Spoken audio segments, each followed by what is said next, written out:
Salut les enfants, je suis Chalaïssa Boisson. Bienvenue à la rubrique Info Coin des enfants.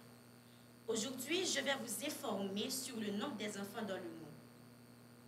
Les enfants du monde représentent plus de 2 milliards de personnes, soit près d'un tiers de la population mondiale. Ils vivent dans des pays très différents, avec des cultures, des langues, des religions, des traditions et surtout des conditions de vie très variées. Certains enfants ont la chance de grandir dans un environnement stable, avec accès à l'éducation, à la santé, à la nourriture et à la protection. D'autres, malheureusement, vivent dans des régions touchées par la guerre, la pauvreté, la faim ou les catastrophes naturelles.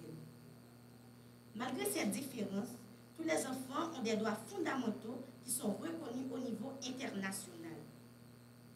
Ces droits sont inscrits dans la Convention internationale des droits de l'enfant, adoptée par l'ONU en 1989.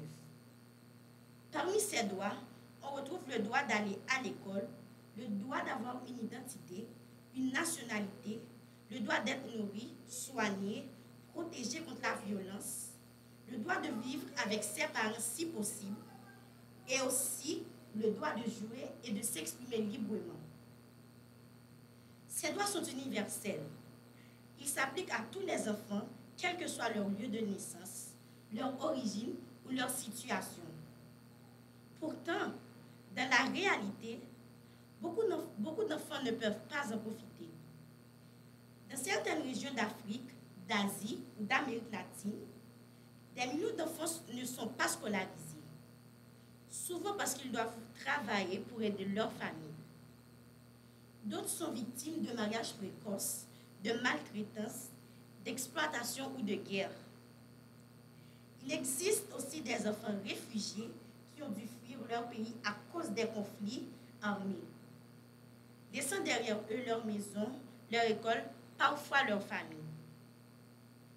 Environ 160 millions d'enfants dans le monde sont obligés de travailler, souvent dans des conditions très dangereuses, dans des champs, des mines, des usines ou même dans la rue.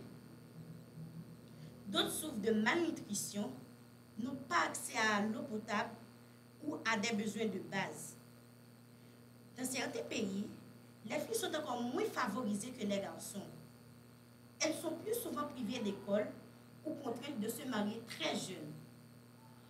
Heureusement, de nombreuses associations et organisations humanitaires travaillent chaque jour pour améliorer le sort des enfants. L'UNICEF, par exemple, construit des écoles, distribue des vaccins, aide les enfants déplacés et fait pression sur les gouvernements pour qu'ils respectent les droits de l'enfant. Des campagnes de sensibilisation sont également organisées pour informer les populations et promouvoir l'égalité entre tous les enfants. De nombreux progrès ont été réalisés au fil des années.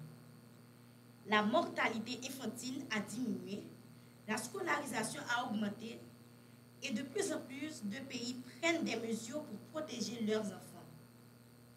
Mais il reste encore beaucoup de chemin à faire pour protéger leurs enfants. Chaque enfant mérite de grandir dans un environnement sûr, aimant et stimulant. Protéger les enfants du monde, c'est préparer un avenir meilleur pour toute l'humanité. C'est une responsabilité collective, celle des États, des familles, des communautés, mais aussi de chacun d'entre nous. Même si on est jeune, on peut agir en s'informant, en respectant les autres, en soutenant des causes justes. Les enfants ne sont pas seulement l'avenir, ils sont aussi le présent. Ils doivent être entendus, respectés et protégés partout dans le monde. Merci, c'était Chalaïssa de la rubrique Info Coin des enfants. Bye bye.